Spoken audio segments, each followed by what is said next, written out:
O la culpa por no haber subido nada al canal en una semana. O la culpa por no haber subido al canal en 2 semanas.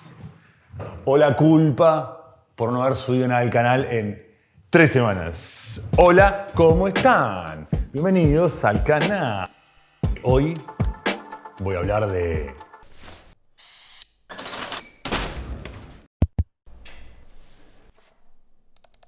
edición. Tarantino dice que los escritores usan las palabras, los compositores o los músicos usan las notas y los editores usan los frames o los cuadros para componer. Walter Murch, uno de los mejores editores de sonido y de imagen que existen, dice que editar es hacer bailar los ojos de una persona por la pantalla.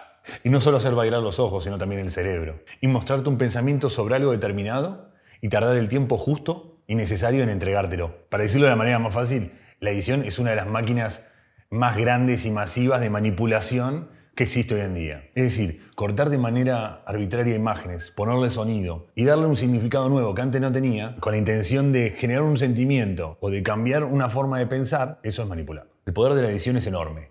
Ni siquiera se necesita de un espectador que sepa leer o escribir para poder influir en sus sentimientos o en su forma de pensar. Una prueba de esto es que en todos los movimientos políticos del mundo, la edición fue usada como herramienta principal para poder manipular o influir en las personas y en los pensamientos de la gente. Al principio se filmaba en fílmico. Fílmico es como un rollo de fotos, 24 fotos por segundo. Eso se filmaba en un rollo y por lo general al principio se ponía el rollo en un proyector y se lo miraba. Y hasta que el rollo se acababa y cuando se acababa el rollo se acababa la joda. Y generalmente eso estaba bueno al principio, pero después era un embole. De hecho, los creadores del cine, los hermanos Lumière y Edison en Estados Unidos, pensaban que el cine iba a joderse en el futuro, porque a nadie le interesaba, pensaban que a nadie le iba a interesar ver algo en la pantalla que podían abrir la puerta y verlo en la calle. Hasta que Edwin Porter, un empleado de Edison, agarró una cinta con otra, la cortó, la pegó y se dio cuenta que había algo interesante. La vida de un bombero americano fue la primera cinta que editó. Como pueden ver, tiene una intención muy clara de unir dos situaciones diferentes y generar un sentimiento en el espectador que lo está mirando. Lo que hoy en día nos parece como ejercicios tímidos de edición, en ese momento eran revolucionarios. Cuando empezaron a usar los close-up, lo que decían los productores le decían a los editores, loco, no pongas close-up, pagamos por todo el actor entero, digo, no uses solamente la cara, ¿viste? Ese era el tipo de pensamiento que había en esa época. El primer gran ejemplo de edición que existió fue El Gran Robo al Tren, que editó Potter. Se puede ver claramente una intención en el montaje. Y ahí es cuando finalmente el cine se inventa. 10 años después de todo este desarrollo de edición, aparece una obra nueva, esta vez de la mano de D.W. Griffith, aparece El nacimiento de una nación. Y en esa película podemos ver de todo. Podemos poner planos cerrados, edición paralela, flashbacks, algo que en esa época eran ejercicios muy nuevos, muy revolucionarios. D.W. Griffith fue el primero que entendió la importancia psicológica que tiene el mezclar imágenes en la pantalla de un cine. Y su teoría se basaba en la teoría del editor invisible. El editor invisible se basa en la idea de que si seguimos determinado tipo de reglas, de cortes, de edición, el espectador no se da cuenta que está viendo una película. Entonces entra en ese mundo y es muy susceptible de recibir la influencia de lo que está mirando. En otra parte del mundo, en Rusia, explotaba la revolución. Y el cine fue completamente usado para transmitir los ideales de dicha revolución. ¿Cómo hacer para inspirar que una nación analfabeta se uniera a la revolución? Con películas. Y en vez de usar el melodrama, retrataban la vida real. Y así fue como aparece en 1929 la película de Dziga Vertov, Un hombre con una cámara, en donde retrata Moscú utilizando una cámara y diferentes tipos de recursos que son el principio de lo que hoy conocemos como la edición moderna.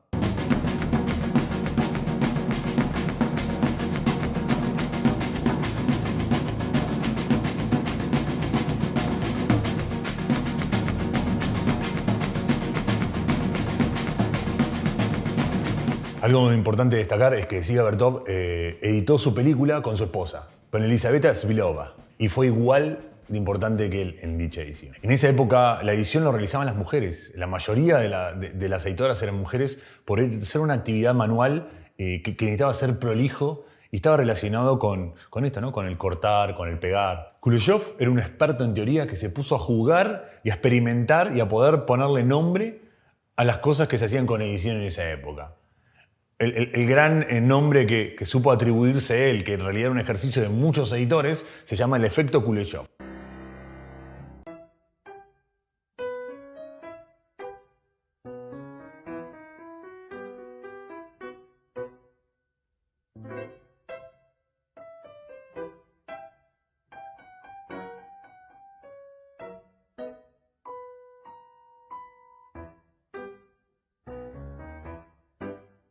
Y eso que demostró Kuleshov en su experimento es algo que hacían los editores en esa época, todos los editores, y que siguen haciendo. Y demuestra el poder del montaje que tiene al unir dos elementos diferentes y crear un tercer significado. Y ese significado es mucho más fuerte que la suma de estos dos elementos juntos.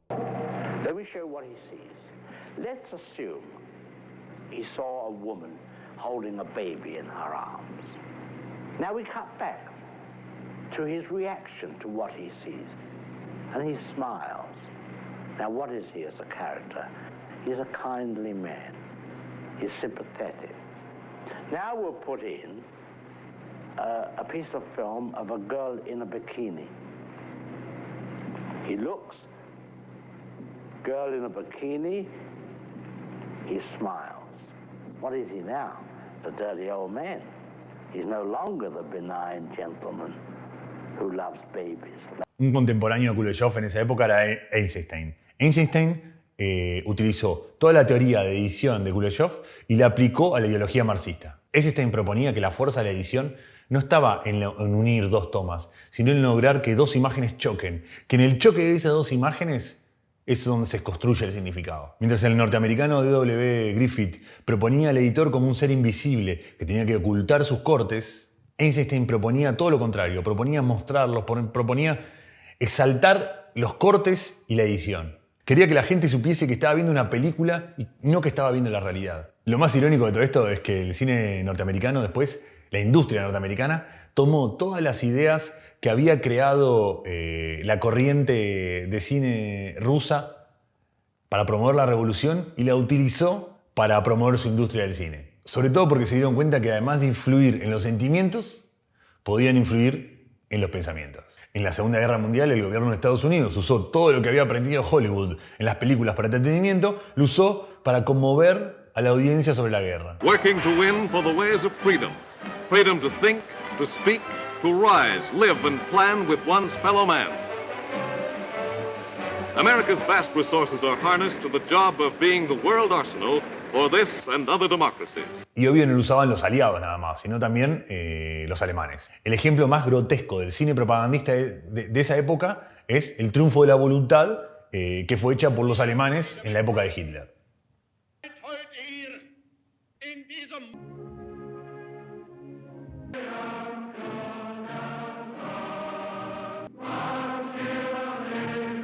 Lo más interesante es que también aparece ahí el video sátira, en donde un editor inglés llamado Charles Ridley agarró el video del triunfo de la voluntad de Hitler y lo reeditó para hacer una parodia al respecto.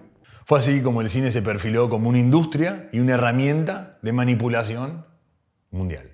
Mi relación con la edición comienza de grande. Digo, al principio, cuando yo arranqué a estudiar en el año 1999, imagen y sonido, en la UBA, para editar teníamos que ir a la casa de un flaco que vivía con la vieja en Caballito, tenía una VHS, vos le llevabas un cassette, subía lo que había filmado, lo cortaba, lo volvía a bajar y vos te llevabas el material editado. Digo, no tenía una computadora que editaba en mi casa, era re difícil tener una placa y tener todos los recursos para poder editar video, sobre todo en tiempo real.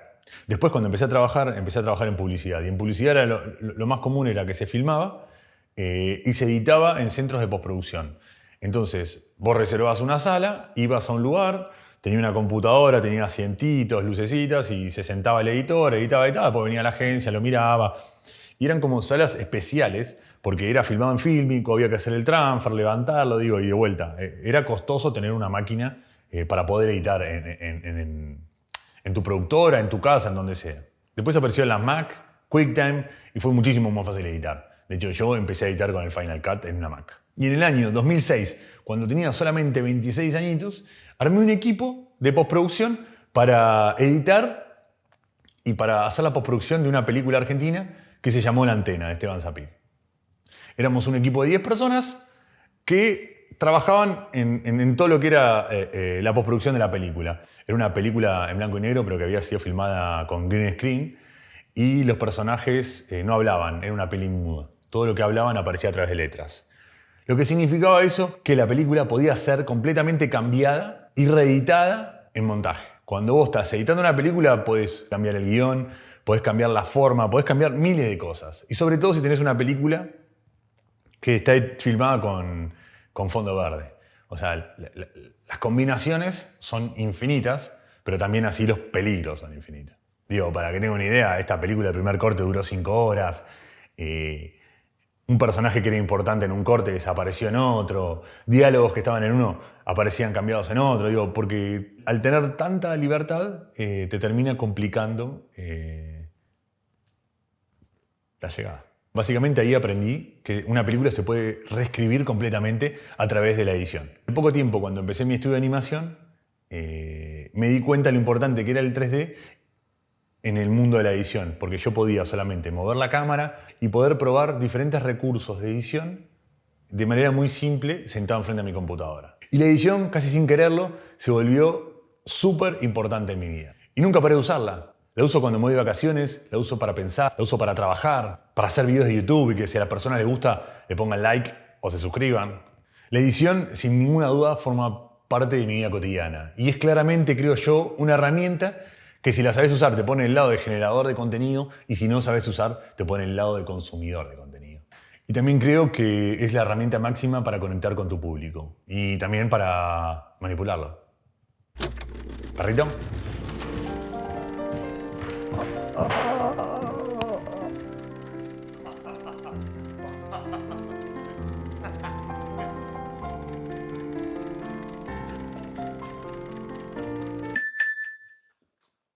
Estamos en el año 2020. Los ritmos para absorber información cambiaron mucho. También cambiaron las plataformas. Hay un montón de formatos y un montón de ediciones según el formato. El destino, o sea, la plataforma donde va a ser mostrado el contenido, delimita 100% el tipo de edición que va a tener.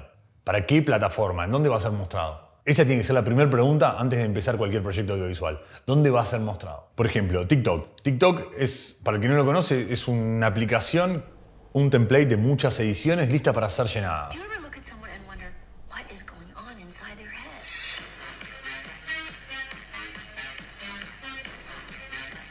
Tenés herramientas para editar video, para editar sonido, para poner efectos, timer para frenar, para poder editar, borrar, componer con green screen, todo en el teléfono. Es una fábrica de replicar memes por un lado y coreografías por el otro, en donde la edición la hace el algoritmo, que es el que te va mostrando un video atrás del otro. Y la gente lo mira todos los videos unidos para conformar la gran sátira de la humanidad creada por ella y editada por un algoritmo. Hola, ¿qué tal? Estoy acá en mi story en Instagram para contarles que estoy acá en mi story en Instagram. Los Instagram Stories a nivel herramienta son muy parecidos a TikTok, salvo que todavía aún no tienen los templates para que la gente genere estos memes o estas coreografías. Y otra diferencia que tiene es que cada story juegan un papel de toma y de edición. Es decir, no son pensados como una pieza individual, sino como una pieza en una cadena de contenidos que sucede uno atrás del otro. En donde muchas veces el espectador deja de ver una sola toma, un solo story, y deja de ver toda la película. Se va de esa persona y no le mira más el contenido. Lo que es Instagram, el feed de Instagram, yo lo llamo la edición descartable, porque dura un minuto, porque el algoritmo lo va a esconder en el cajón de los videos y nunca más lo va a ver nadie, la gente lo va a ver nunca más. Lo máximo que se puede llegar a consumir son 20 segundos, 30 segundos como mucho, pero un minuto no lo mira nadie en Instagram. Por eso considero que es una edición descartable siempre la que hay que hacer en el feed de Instagram. En YouTube, la edición depende del canal y del tiempo que tiene la persona que tiene el canal para sus videos. Depende del tipo de contenido que se está buscando y de la intención del mismo. Depende del tipo de público, del tipo de información, de lo que puede dar una persona frente a cámara, de los recursos que tiene. YouTube tiene público para todas las ediciones, para todo el tipo de edición. De hecho, creo que voy a hacer un video sobre edición en YouTube. Pero las corrientes generales siguen siendo editor invisible y editor visible. Cuando edité otra vuelta para Filo News el año pasado, con Mario Pergolini, cuando estaba armando el programa, me parecía que él tenía que ser el que entregaba la información en vez de hacer chistes. Por lo tanto, la edición tomó un rol activo, un rol no invisible, en donde lo que usé fue el choque de imágenes. Mario hablando y chocaba con una imagen que venía después. No buscaba la continuidad absoluta, el editor invisible, sino buscaba que sea un personaje, la edición sea un personaje más dentro de los personajes que había dentro del show. Es como un Pepe Mujica 2.0 con un sistema operativo peronista. El problema del año que viene es la deuda. 29 años. Eso es si existe esto que llamamos Argentina, claro. Entonces, lo que hacía era usar la edición para reforzar, equilibrar o desequilibrar un chiste que sucedía a través del guión. Bueno, ¿y cómo aprender a editar? Bueno, la mejor forma de aprender a editar es editando. Yo uso Premiere. Hay otros editores gratis. La realidad es que, no sé, bájenselo en internet y después cuando van en unos mangos lo empiezan a pagar, pero es como la herramienta que vas a encontrar más tutoriales, que ya sabes que funciona. Digo, podés probar otras. Si ya probaste Premiere y no te gusta y querés probar otras cosas, probalo, ningún problema, me parece bien. Pero si nunca probaste nada, arrancá con Premiere, vas a tener un montón de tutoriales, vas a poder preguntarle a un montón de gente y después, si querés, migrás a otro software. Digo, que hay un montón. Tenés Final Cut, tenés otro, el de DaVinci, y tenés otros más, digo, pero arrancá con el Premiere, que es el más fácil, después fíjate. A la hora de editar son importantes estas cosas. Por un lado, la información. ¿Qué es lo que yo estoy queriendo entregar? Eso tiene que quedar muy claro a la hora de arrancar la edición de un material. ¿Cuál es la información clara que yo voy a construir a través de esta edición?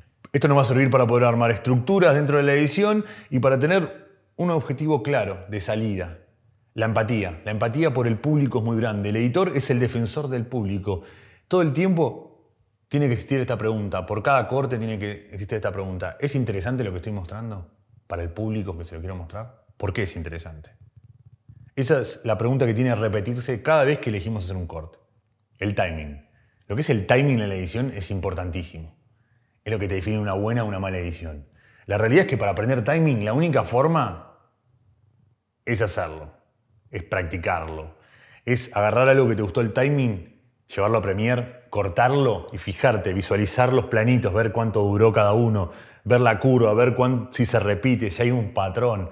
Digo, el análisis del timing es muy importante para poder reproducirlo. Y para aprenderlo, repito, es copiando, como el baile. Uno aprende copiando, mirando. Como muchas cosas que aprendemos, el timing se aprende copiando. Otro punto importante es la coherencia estética. Para ese tema ya tengo un video hecho que explico cómo usar la coherencia para crear un formato. Y creo que es algo muy importante siempre a la hora de entender y a la hora de editar. Cómo el editar se convierte en una forma de crear ese formato. Y finalmente creo que para entender a la edición de manera correcta hay que entenderla no como algo que ordena cosas una atrás de la otra, sino como algo que busca un camino para manipular gente. Nos vemos la próxima. Chao.